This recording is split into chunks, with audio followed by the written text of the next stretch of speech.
Video देखने से पहले चैनल को सब्सक्राइब करना ना। सही पोषण देश रोशन के तहत हाल ही में भव्य कार्यक्रम का आयोजन किया गया, जहां महिला व बाल विकास मंत्री स्मृति ईरानी और अल्पसंख्यक मंत्री अब्बास नकवी जी उपस्थित रहे। आपको बता दें कि आज भी हमारे देश में कुपोषण की समस्या बरकरार है। इस समस्या को दूर करने के लिए #सही पोषण देश रोशन अभियान की शुरुआत की गई, जहां पोषक आहार खाए अच्छी सेहत बनाए का नारा लगाया गया। स्वस्थ माँ स्वस्थ बच्चा, गर्भवती महिलाओं को पोषण के लिए पौष्टिक फल, सब्जी और दूध देने की बात कही गई।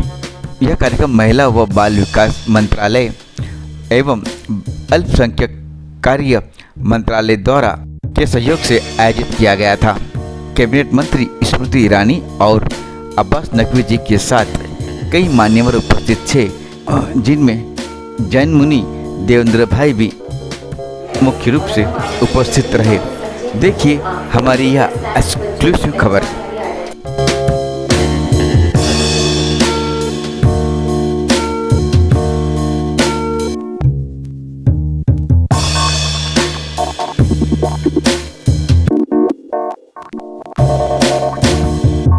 हर धर्म की एक मिसाल बनके पोषण के संदर्भ में जो जन जागरूकता का योगदान दे रही है, इससे सम्मानित मंच पर हमारे अल्पसंख्यक मंत्री वरिष्ठ नेता आदरणीय मुख्तार अब्बास नकवी जी, सचिव महिला बाल विकास मंत्रालय इंदिवर पांडे जी, माइनॉरिटी अफेयर्स मंत्रालय की हमारी सचिव आदरणीय रेणुका जी, मंच को सुशोभित कर जिन्होंने अपने करुणामय स्वरों में महिला संरक्षण के बारे में हम सबसे निवेदन किया, ऐसे हमारी बहन देवेंद्र कौर जी।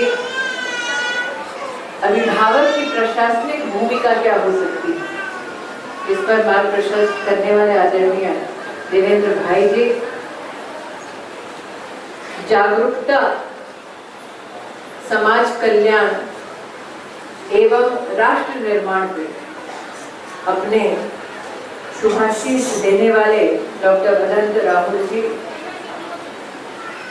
इस सभागार में आज जितने लोग कोविड की मर्यादा में उपस्थित हैं, साथ ही आंगनबाड़ी की बहनों के सतत परिश्रम को भारत सरकार के मंत्रियों के सामने पूर्णतः प्रस्तुत करने के लिए महाराष्ट्र प्रदेश की हमारी महिला बाल विकास सचिव कुंदा जी, दिन भर हम समाज के अलग अलग वर्गों के मध्य में पोषण अभियान के संकल्प को जन आंदोलन का स्वरूप देने के लिए निवेदन देकर जा रहे हैं।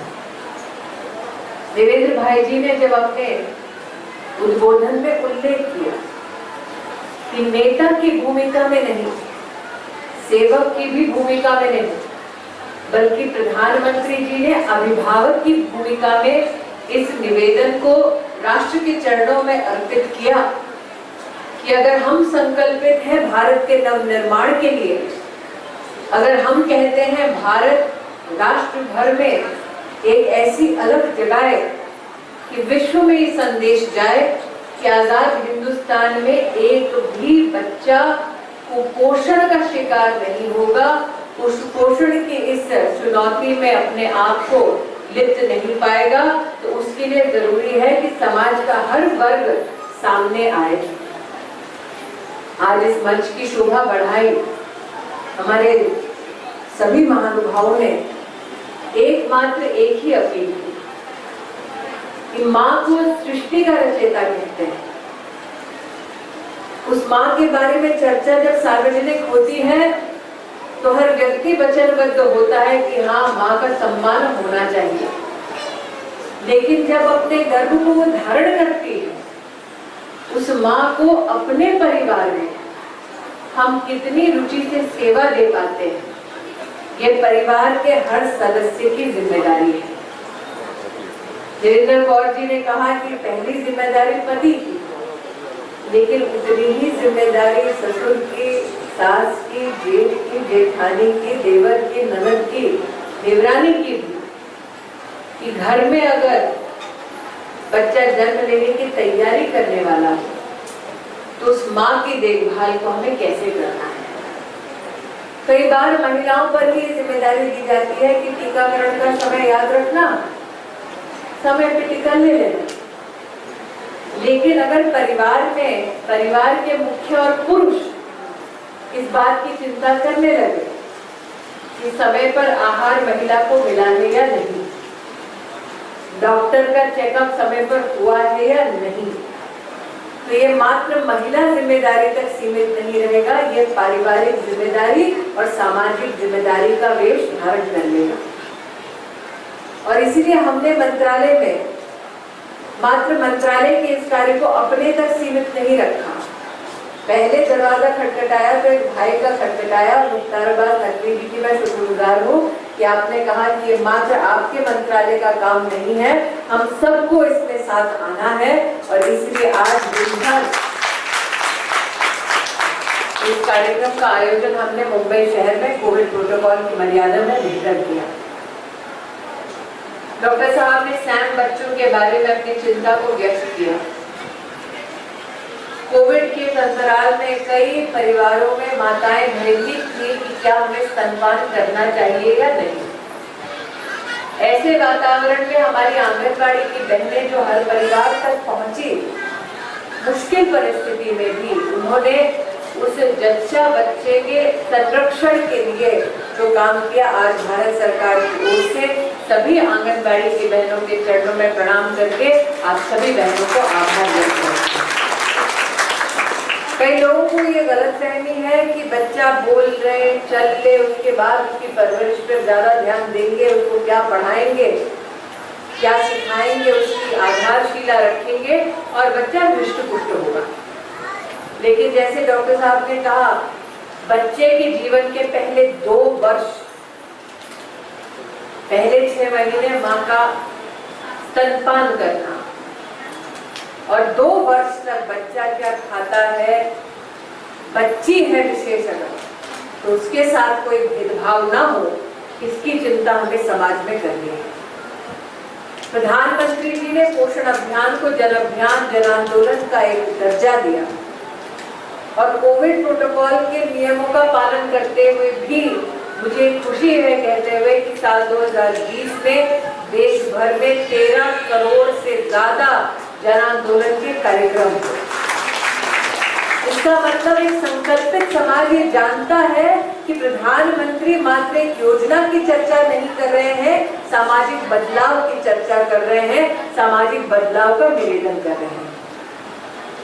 प्रशासनिक ढांचे में प्रधानमंत्री मातृवंदना योजना के तहत प्रधानमंत्री जी का संकल्प था कि गर्भवती माताएं बहनें जो गरीब परिवार से हैं, उनके बैंक के खाते में कम से कम एक राशि दो, ताकि बहनों ने अपना डॉक्टर का चेकअप कराया, टीकाकरण कराया और ये बहन घर पर नहीं बल्कि अस्पताल में जाकर बच्चे को एक स्वस्थ और सुरक्षित वातावरण में जन्म दे सके। इस परिकल्पना को साकार करने के लिए गत 3 वर्षों में 2 करोड़ बहनों के बैंक के खाते में 8,800 करोड़ रुपया सीधा भारत की तिजोरी से दिया गया। देश में 13.5 लाख आंगनबाड़ियों में हर आंगनबाड़ी में ग्रोथ मॉनिटरिंग डिवाइस हो। राष्ट्र के इतिहास में पहली बार इसका आयोजन किया गया और अब तक 10 लाख आंगनबाड़ी तक की सेवा पहुंच गई। प्रदेश सरकारों से हम निवेदन करते हैं, हाल ही में statue of unity Sardar Patel जी की छाया में उनके सानिध्य में देश भर की सरकारों ने संकल्प लिया कि अब तक जिस आंगनबाड़ी में फोन नहीं पहुंचा, भारत सरकार प्रदेश सरकार को आर्थिक सहायता दे रही है और प्रदेश सरकारों ने संकल्प लिया कि हम हर आंगनबाड़ी में फोन और ग्रोथ मॉनिटरिंग डिवाइस भारत सरकार के सौजन्य से पहुंचाएंगे। लेकिन आज का कार्यक्रम, इस कार्यक्रम में नकवी जी के आशीर्वाद से, हमारे संतों के आशीर्वाद से कई बहनों को पौष्टिक आहार और सहायता वितरित की जाएगी। लेकिन क्या हम ये संकल्प ले सकते हैं ये मात्र मंत्रालय के कार्यक्रम नहीं है। समाज में अगर हमारी अपनी गली में, अपने मोहल्ले में कोई एक ऐसी माता, कोई एक ऐसा कुपोषित बच्चा, उसकी चिंता हम करें। 130 करोड़ का देश है। एक बार वो देश संकल्प ले ले कि हमें सिर्फ एक की देखभाल करनी है, तो कुपोषण की इस चुनौती से हम देश को निजात दिला पाएंगे। आप सब यहाँ पधारे, इस संकल्प में आपने प्रधानमंत्री जी का साथ देने का निर्णय लिया। उसके लिए आज भारत सरकार के हम दोनों मंत्री आपके प्रति अपना आभार व्यक्त करते हैं। मात्र सितंबर का महीना पोषण माह है, इस बात से हम संतोष नहीं करेंगे। जैसे कि देवेंद्र कौर जी कहती हैं कि मैं तो हर गांव में जहाँ जाऊंगी वहां पर हर परिवार से इस विषय को उठाऊंगी। डॉक्टर साहब, आप भी ये आशीर्वाद देंगे और देवेंद्र भाई जी आपका भी ऐसा सहयोग रहेगा, इस विश्वास के साथ अपनी वाणी को विराम देती हूँ। जय। मैं प्रधानमंत्री नरेंद्र मोदी जी के नेतृत्व में जो पोषण कार्यक्रम को एक क्रांति के रूप में बदलने का जिस अभियान को लेकर के स्मृति ईरानी जी काम कर रही हैं, मैं बहुत बहुत बधाई देना चाहता हूँ। आज हम जब देखते हैं कि इन मुद्दों पर, जो मुद्दे की स्वास्थ्य से जुड़े हुए हैं, स्वच्छता से जुड़े हुए हैं, लोगों की सेहत और सलामती से जुड़े हुए हैं, इतने वर्ष हो गए, मुझे नहीं ध्यान है कि इस तरह के मुद्दों को भी कोई भी सरकार लोगों के बीच जागरूकता फैलाने के लिए एक क्रांति और एक अभियान और एक इफेक्टिव कैंपेन के रूप में चलाए। इस तरह के कार्यक्रम, खाना पूर्ति होती थी, लोग जो है वो पोस्टर्स लग जाते थे, बैनर्स लग जाते थे, लेकिन लोगों को वास्तविक रूप से उससे जोड़ा जाए, ये मुझे नहीं दिखता। और आज प्रधानमंत्री जी सभी जितने भी जनप्रतिनिधि हैं, जितनी भी राज्यों की सरकारें हैं, वो सभी और केंद्र सरकार के जितने मंत्रालय हैं, सबको प्रधानमंत्री जी का ये आदेश है कि हम सबको मिल करके इस पोषण के अभियान को में हिस्सेदारी, भागीदारी करनी है और लोगों तक पहुंचाना है। इसलिए आज ये जो स्वास्थ्य और का कार्यक्रम है, ये पोषण का जो कार्यक्रम है, ये वो आज केवल कार्यक्रम नहीं बल्कि एक क्रांति के रूप में, एक कर्तव्य के रूप में आम लोगों तक इसका संदेश पहुंचे। इसके लिए जो अभियान चल रहा है, जो कार्यक्रम चल रहा है, उसके लिए मैं फिर से एक बार स्मृति ईरानी जी और उनके मंत्रालय का बहुत बहुत धन्यवाद करता हूं। और मैं आपको यकीन दिलाता हूं कि ये अभियान जहां एक तरफ लोगों की और जो आने वाली पीढ़ी है उसको बलवान, दमदार, तंदुरुस्त बनाने में मददगार होगी, वही दूसरी ओर जिस नए भारत के हम संकल्प को लेकर, जिस नए भारत के हम सपने को लेकर आगे बढ़ रहे हैं, उसमें भी ये अभियान मददगार होगा। बहुत बहुत धन्यवाद। बहुत होती है दरकार, मेवा मिश्रित दूध दही फल का हो आहार, मेवा मिश्रित दूध दही फल का हो आहार, तब नव जीवन पाएगा खुशियों का संसार। कहते हैं कि जब हमारे सही पोषण होता है और सही पोषण के बाद भी तब इस जीवन में एक नव जीवन आता है और हमारे देश के अहम योगदान जीवन में निभाता है। जो स्त्री है संचालक, जो स्त्री हमारी सृष्टि की संचालक कहा जाता है, और मां बनने के साथ ही उसे सही पोषण की आवश्यकता होती है और सही पोषण के परिणाम स्वरूप एक स्वस्थ जीवन इस संसार में आता है और देश निर्माण में अपना योगदान देता है। हमें गौरव है कि हमारे ऐसे यशस्वी प्रधान सेवक जो सच्ची तरह से हमारे अभिभावक हैं और एक अभिभावक ही अपने परिवार को सही तरह से खुशहाल चाहता है। हमारे प्रधानमंत्री श्री नरेंद्र मोदी जी ने सितंबर माह को पोषण माह के रूप में मनाने का निर्णय लेकर ये महत्वपूर्ण विषय को जन चेतना अभियान के तहत ये स्वरूप प्रदान किया है और पूरे देश और गांव में सहायता के एक सही पोषण देश रोशन के तहत, इस मुहिम के तहत पूरे देश, गांव, शहर में इसको मनाने का जो उपक्रम चल रहा है बहुत ही सराहनीय है और बहुत ही नेक कार्य है, जिससे हमारे बच्चे, दुनिया में बच्चे आते हैं कुपोषण का शिकार ना हो, इसीलिए गर्भवती महिलाओं को सही पोषण मिले, इसकी व्यवस्था भी हमारी सरकार की तरफ से की गई है। गांव-गांव तक आंगनबाड़ी कार्यकर्ता, आशा कार्यकर्ता और डॉक्टरों द्वारा भी महिलाओं को बच्चों के स्वस्थ लाभ हो, इसीलिए उचित समय पर सरकार इसका इंतजाम करती आई है। और इसके साथ ही हम आपसे और एक बात यहाँ पर कहना चाहते हैं, जिस तरह से सरकार के हमारे सामने जो बैठे हैं, जिन्होंने लगातार देश की सेवा में और अपनी योजनाओं के माध्यम से, अपने मंत्रालय के माध्यम से जो कार्य किए हैं वो अपने आप में अनूठे हैं।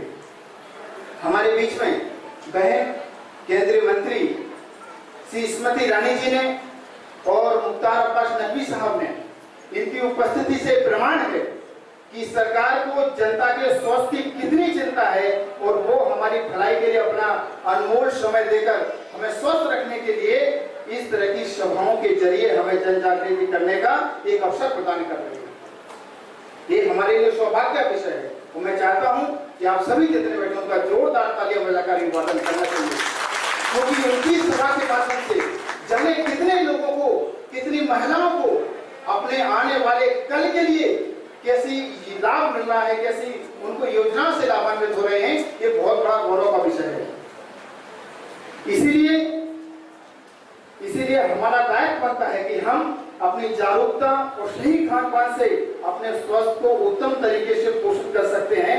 भोजन करने से पहले हाथ की सफाई, उचित समय पर भोजन, योग और व्यायाम, खुली हवा में टहलने से हम अपने आप को अच्छी तरह से सेहतमंद रख सकते हैं। उत्तम स्वास्थ्य भी हमारे देश के लिए एक सेवा है। आज कोविड काल में आप एक प्रमाणित हो गया है कि अच्छी सेहत को बड़े से बड़े रोग नहीं हरा सकता। आपने महसूस किया होगा, जो रोज योग प्राणायाम करते हैं, अपनी इम्यूनिटी को पुष्ट करते हैं, उनको कोरोना नहीं हरा सकता है। लेकिन ये अच्छी तरह से करने के बाद भी अगर हम अपने जीवन को उत्तम बनाना चाहते हैं तो बहुत बड़ा अवसर है हमारे लिए। और जरा भी अपने शरीर की बड़ी से बड़ी बीमारी को बचाने में सक्षम है। कहते हैं कि जैसा हम भोजन करेंगे वैसा होवे मन, जैसा करें हम भोजन वैसा होवे मन।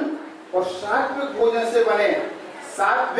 से बने स्वस्थ निरोगी तन, जैसा हम भोजन करें। इसीलिए सात्विक भोजन जो हमारे लिए बहुत हेल्दी है और आगे जाके अपने शरीर के लिए भी बहुत और लाभदायक है। आपको मैं एक बात और यहाँ बताना चाहता हूँ कि मैं पिछले 20 वर्षों से लगभग समाज में अपने समर्पित रहा हूँ अपने कार्यों के लिए और अपने विचारों से जनता के मन को और योग से तन को सुंदर बनाने के लिए प्रयास कर रहा हूँ। और इसी प्रयास को निरंतर जारी रखने के लिए मैं आपको अवसर इसी तरह कार्य करता रहूंगा। और आज जो अवसर हमें दिया गया है, हम सभी को और भी आगे वक्ता है और सभी को मैं समय का ध्यान रखते हुए अपनी बातों को अपनी वाणी को विराम देता हूं।